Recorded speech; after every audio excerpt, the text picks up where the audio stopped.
Somewhere, thousands of years ago, a person held a sharpened stone against another person's skull and carved a hole straight through the bone, on purpose, while the patient was still alive. This isn't a myth, and it isn't rare. Archaeologists have found thousands of ancient skulls with holes like this on every continent except Antarctica, going back further than farming, further than pottery, further than the wheel. It's called trepanation. And here's the part that should stop you cold.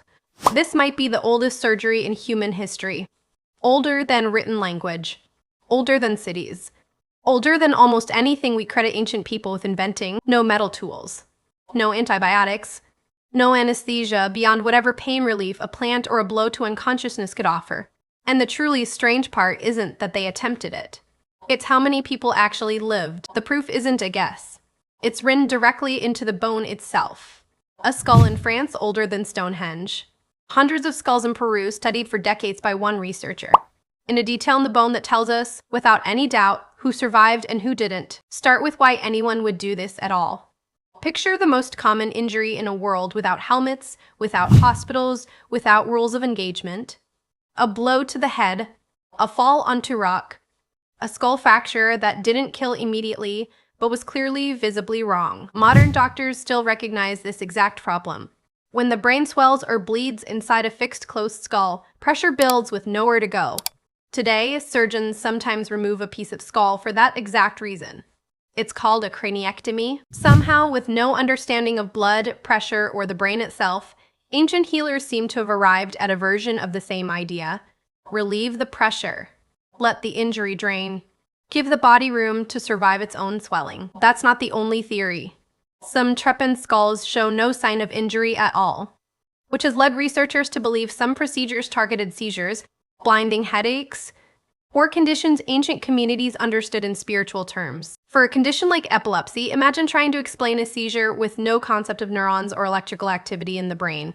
To an observer with no other framework, it could look like something was trapped inside the skull, something that needed a way out. Researchers can actually tell these cases apart from trauma cases today by looking at exactly where on the skull the hole was placed. Trauma-driven procedures cluster near fracture sites. Non-trauma procedures cluster in a small handful of specific repeated locations, suggesting a deliberate, shared belief about where the problem, whatever it was believed to be, actually lived. We may never know the full reasoning behind every single case, but we know with total certainty that this was deliberate surgery, which raises an obvious question.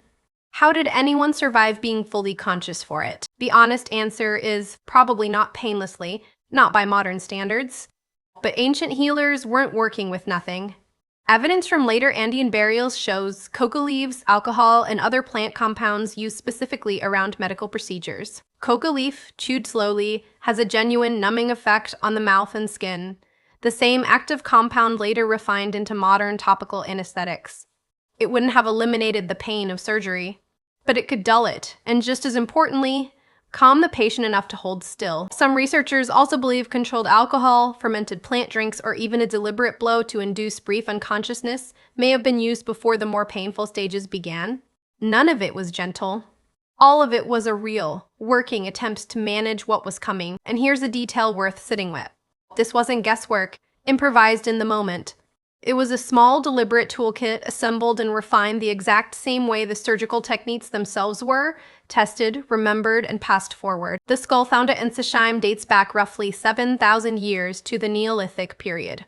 It has a clean, roughly circular hole carved into the cranium, and the edge of that hole is the entire story. Here's the detail that changes everything about how we should read this bone. The edges aren't sharp or jagged. They're smooth, rounded, rebuilt.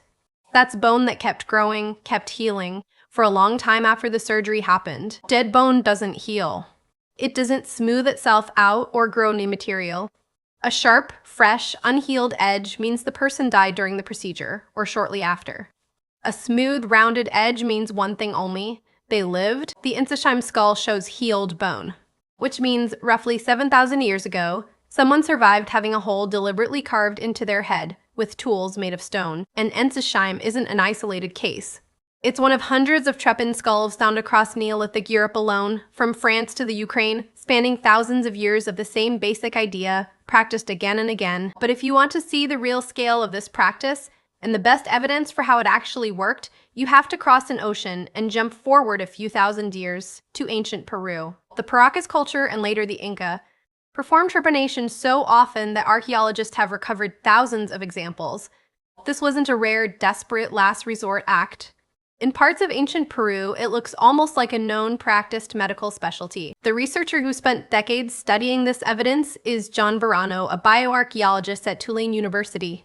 He's examined hundreds of trepan Peruvian skulls and tracked something remarkable: the survival rate over time. In the earliest Paracas-era skulls, survival rates were rough.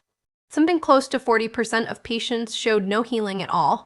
That means, in the earliest period of this practice, more than half of these operations were fatal. But here's the twist that made this research genuinely famous. By the later Inca period, centuries after those first attempts, survival rates in some skull samples climbed to over 80%. Read that again. 80%. That's a higher survival rate than skull surgery performed during the American Civil War, thousands of years later, with metal instruments and at least some understanding of how the body worked. So what changed? Verano's research points to a few likely answers: better tool control, smaller, more precise holes, and most importantly, generations of accumulated hard-won practical experience, refined and passed down the exact same way any surgical skill is today. This was a refined medical craft taught deliberately from one healer to the next, tested against real outcomes, and adjusted based on what actually worked. That is, by definition, the scientific method, centuries before anyone gave it that name. Verano's research also found something else worth sitting with. The highest concentration of skilled trepanation in ancient Peru clusters around the Cuzco region, the eventual heart of the Inca Empire, suggesting this wasn't scattered folk knowledge.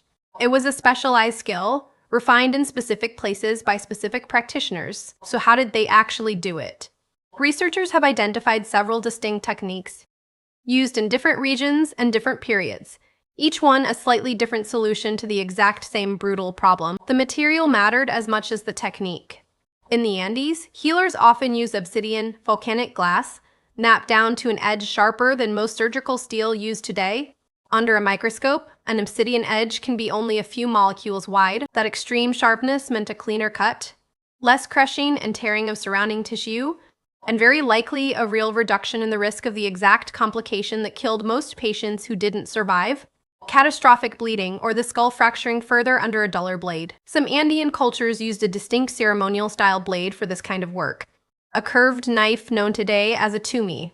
Its shape apparently chosen specifically for controlled, precise cutting rather than raw force. Tool design, in other words, driven directly by surgical need. One method used scraping, slowly wearing down a small patch of bone with a sharp-edged tool until it was thin enough to remove.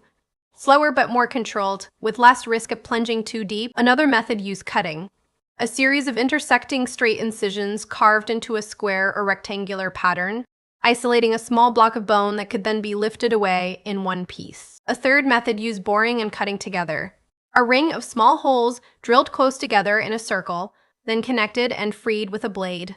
This is likely the method used on the skull found at Ensisheim. 3 completely different regions, 3 independently developed techniques, all converging on the same basic insight that a controlled, careful opening in the skull could sometimes save a life that would otherwise be lost. Now here's a detail that even most documentaries on this topic leave out.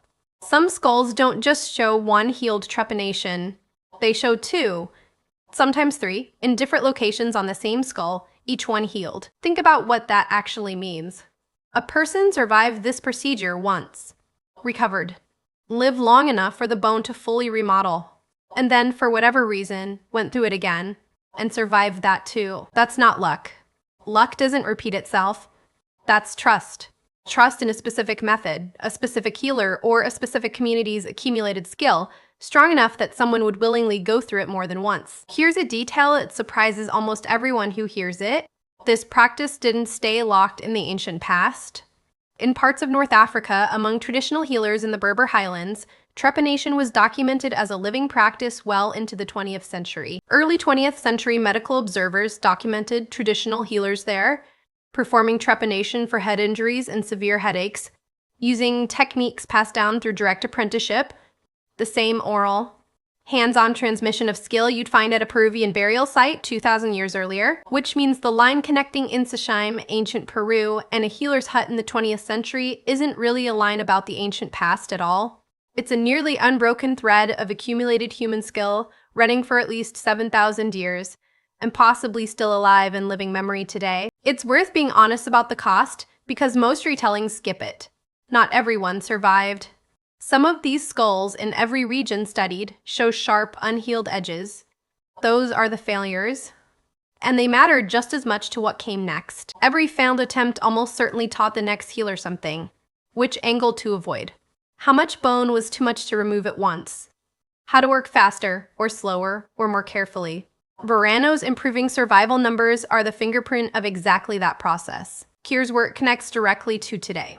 Modern neurosurgery still relies on the exact same basic principle, carefully removing a section of skull to access or relieve pressure on the brain beneath it. The tools changed completely.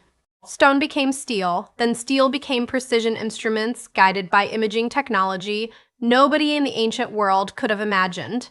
But the core idea, the skull can be opened carefully to save a life, was already figured out. That idea didn't arrive with modern medical schools. It arrived with a person holding a sharpened stone. Thousands of years before anyone had a word for surgery, willing to try something that had never been tried. Because the alternative was certain death. So go back to that first image. A sharpened stone held against a living skull. It sounds like a horror story.